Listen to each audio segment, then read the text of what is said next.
ಒಳ್ಳೆಯ ಅಭ್ಯಾಸಗಳು.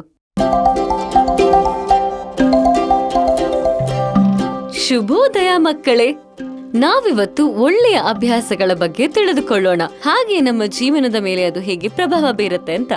ಒಳ್ಳೆಯ ಅಭ್ಯಾಸಗಳಿಗೆ ಉದಾಹರಣೆನ ನೀವು ಯಾರಾದ್ರೂ ಕೊಡ್ತೀರಾ? ಶುಭೋದಯ ಮಿಸ್. ನನಗನ್ಸತ್ತೆ ನಮ್ಮ ಪೇರೆಂಟ್ಸ್ಗೆ ಸಹಾಯ ಮಾಡೋದೇ ಒಳ್ಳೆಯ ಅಭ್ಯಾಸ ಅಂತ. ಇದು ಗೌರವ ಮತ್ತೆ ಜವಾಬ್ದಾರಿಯನ್ನ ತೋರಿಸಿಕೊಡುತ್ತೆ. ಅದ್ಭುತ! ಇದೊಂದು ಎಕ್ಸಲೆಂಟ್ ಎಕ್ಸಾಂಪಲ್. ನಮ್ಮ ಪೇರೆಂಟ್ಸ್ಗೆ ನಾವು ಸಹಾಯ ಮಾಡೋದ್ರಿಂದ ಅವ್ರಿಗೆ ಖುಷಿ ಆಗೋದಷ್ಟೇ ಅಲ್ಲ, ನಮ್ಮ ಜೀವನಕ್ಕೆ ಇಂಪಾರ್ಟೆಂಟ್ ಲೆಸನ್ ಅನ್ನ ಕಲ್ಸ್ಕೊಡತ್ತೆ. ನಾವು ಯಾವಾಗ್ಲೂ ಕನ್ಸಿಡರೇಟ್ ಆಗಿರ್ಬೇಕು, ನಮ್ಮ ಪೇರೆಂಟ್ಸ್ಗೆ ಯಾವಾಗ ಆಗುತ್ತೋ ಆಗ ಸಹಾಯ ಮಾಡ್ಬೇಕು. ಮತ್ತೀಗ ನಾವು ಹೊಸ ಅಭ್ಯಾಸದ ಬಗ್ಗೆ ತಿಳಿದುಕೊಳ್ಳೋಣ. ನಮ್ಮ ಫಿಸಿಕಲ್ ವೆಲ್ ಬೀಯಿಂಗ್ಗೆ ಏನ್ ಮಾಡ್ಬೇಕು ಅಂತ ಇಲ್ಲಿರೋರಲ್ಲಿ ಯಾರಾದ್ರೂ ಹೇಳ್ಬೋದಾ? ಎಕ್ಸಸೈಸ್. ಪ್ರತಿದಿನ ಎಕ್ಸಸೈಸ್ ಮಾಡೋದ್ರಿಂದ ನಾವು ಆರಾಮಾಗಿರ್ಬೋದು. ಇದು ನಮ್ಮನ್ನ ಹೆಲ್ದಿ ಮತ್ತೆ ಸ್ಟ್ರಾಂಗ್ ಮಾಡುತ್ತೆ ಟೀಚರ್. ಸರಿಯಾಗಿ ಹೇಳ್ದೆ. ಪ್ರತಿದಿನ ಎಕ್ಸಸೈಸ್ ಮಾಡೋದ್ರಿಂದ ನಾವು ಆರಾಮಾಗಿರ್ತೀವಿ. ಮಾಂಸಖಂಡಕ್ಕೆ ಸ್ಟ್ರೆಂತ್ ಬರುತ್ತೆ, ಸ್ಟಾಮಿನಾನ ಇಂಪ್ರೂವ್ ಮಾಡುತ್ತೆ, ಮತ್ತೆ ನಮ್ಮ ಹೃದಯನ ಹೆಲ್ದಿಯಾಗಿಡುತ್ತೆ. ಸೊ ನಿಮ್ಮ ದಿನನಿತ್ಯದ ಆಕ್ಟಿವಿಟೀಸ್ ಅಲ್ಲಿ ಫಿಸಿಕಲ್ ಆಕ್ಟಿವಿಟಿನ ಅಳವಡಿಸ್ಕೊಳ್ಳಿ.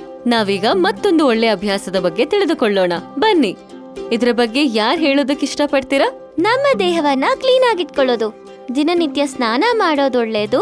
ಹಾಗೆ ಬ್ರಷ್ ಮಾಡೋದು ಮತ್ತೆ ಕೈ ತೊಳ್ಕೊಳ್ಳೋದು, ನಾವು ಹೈಜಿನಿಕ್ ಆಗಿರೋದು. ಸರಿಯಾಗಿ ಹೇಳ್ದೆ. ಪರ್ಸನಲ್ ಹೈಜೀನ್ ಅನ್ನೋದು ನಮ್ಮ ದಿನನಿತ್ಯದ ಜೀವನಕ್ಕೆ ತುಂಬಾ ಮುಖ್ಯವಾದ್ದು.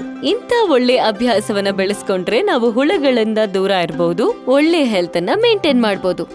ಈಗ ನಾವು ಇನ್ನೊಬ್ಬರಿಂದ ಒಳ್ಳೆ ಅಭ್ಯಾಸಗಳನ್ನ ಹೇಗ್ ಕಲಿಯೋದು ಅಂತ ತಿಳ್ಕೊಳ್ಳೋಣ. ಇದಕ್ಕೆ ಯಾರಾದ್ರೂ ಒಬ್ರು ಉದಾಹರಣೆ ಕೊಡ್ತೀರಾ?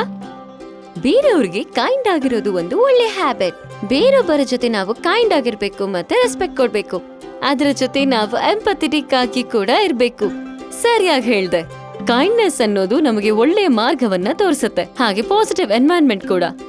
ಬೇರೆಯವರಿಗೆ ಕೈಂಡ್ ಆಗಿರೋದ್ರಿಂದ ಅವ್ರ ಡೇನ ಬೆಟರ್ ಮಾಡೋದು ಅಲ್ಲದೆ, ಇದರಿಂದ ನಾವು ಒಂದು ಹ್ಯಾಪಿ ಮತ್ತೆ ಹಾರ್ಮೋನಿಯಸ್ ಕಮ್ಯುನಿಟಿನ ಸೃಷ್ಟಿಸಬಹುದು. ಈಗ ನಾವು ಇಂಟೆಲೆಕ್ಚುಯಲ್ ಹ್ಯಾಬಿಟ್ಸ್ ಬಗ್ಗೆ ತಿಳ್ಕೊಳ್ಳೋಣ. ನಮ್ಮ ನಾಲೆಜ್ ಅನ್ನ ಹೆಚ್ಚು ಮಾಡೋದಕ್ಕೆ ಯಾರಿಲ್ಲಿ ಉದಾಹರಣೆನ ಯೋಚನೆ ಮಾಡ್ತೀರಾ? Reading books.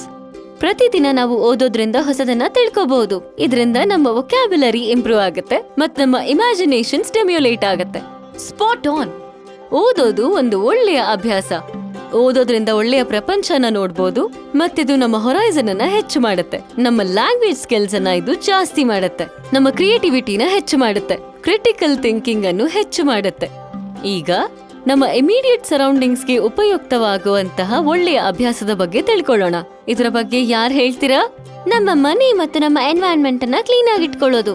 ನಮ್ಮ ಸರೌಂಡಿಂಗ್ಸ್ ಅನ್ನ ಕ್ಲೀನ್ ಆಗಿಟ್ಕೊಳ್ಳೋದು ತುಂಬಾ ಇಂಪಾರ್ಟೆಂಟ್. ಡಿಸೀಸಸ್ ಅನ್ನ ತಡೆ ಹಿಡಿದು ಒಳ್ಳೆ ಅಟ್ಮಾಸ್ಫಿಯರ್ ಅನ್ನ ಸೃಷ್ಟಿ ಮಾಡೋಕೆ. ಸರಿಯಾಗಿ ಹೇಳ್ದೆ. ನಮ್ಮ ಮನೆ ಮತ್ತೆ ಎನ್ವೈರನ್ಮೆಂಟ್ ನ ಕ್ಲೀನ್ ಆಗಿಡೋದ್ರಿಂದ ನಾವು ಹೆಲ್ದಿಯರ್ ಲಿವಿಂಗ್ ಸ್ಪೇಸ್ ನ ಸೃಷ್ಟಿಸೋದಲ್ಲದೆ ನಮ್ ಪ್ಲಾನೆಟ್ ಅನ್ನ ನಾವು ಸ್ವಚ್ಛವಾಗಿಡಬಹುದು ಅಲ್ವಾ ಮಕ್ಕಳ? ನಮ್ ವೇಸ್ಟ್ ಅನ್ನ ಸರಿಯಾಗಿ ಡಿಸ್ಪೋಸ್ ಮಾಡೋದು ತುಂಬಾನೇ ಮುಖ್ಯ. ರಿಸೋರ್ಸಸ್ ನ ಕನ್ಸರ್ವ್ ಮಾಡೋದು, ಹಾಗೆ ಯಾವ ಆಕ್ಟಿವಿಟೀಸ್ ಅಲ್ಲಿ ಕ್ಲೆನ್ಲಿನೆಸ್ ಇರುತ್ತೋ ಅದನ್ನ ಅಟೆಂಡ್ ಮಾಡೋದು. Thank you miss. ಈಗ ಒಳ್ಳೆಯ ಅಭ್ಯಾಸಗಳನ್ನ ಹೇಗೆ ಅಳವಡಿಸ್ಕೊಳ್ಳೋದು ಅಂತ ನಾನು ತಿಳ್ಕೊಂಡೆ. You're welcome. ನಮ್ಮ ಆಕ್ಟಿವಿಟಿನಲ್ಲಿ ಅಟೆಂಟಿವ್ ಆಗಿ ಪಾರ್ಟಿಸಿಪೇಟ್ ಮಾಡಿದ್ದಕ್ಕೆ ಥ್ಯಾಂಕ್ ಯು. ನೆನ್ಪಿರ್ಲಿ, ಫುಲ್ಫಿಲ್ಲಿಂಗ್ ಮತ್ತು ಸಕ್ಸಸ್ಫುಲ್ ಲೈಫ್ ನ ಲೀಡ್ ಮಾಡೋದಕ್ಕೆ ಒಳ್ಳೆಯ ಅಭ್ಯಾಸಗಳು ತುಂಬಾ ಮುಖ್ಯ. ನಮ್ಮ ದಿನನಿತ್ಯದ ಅಭ್ಯಾಸಗಳಲ್ಲಿ ನಾವಿದೆಲ್ಲವನ್ನು ಅಳವಡಿಸಿಕೊಳ್ಳೋಣ. ಬನ್ನಿ ಮಕ್ಕಳ.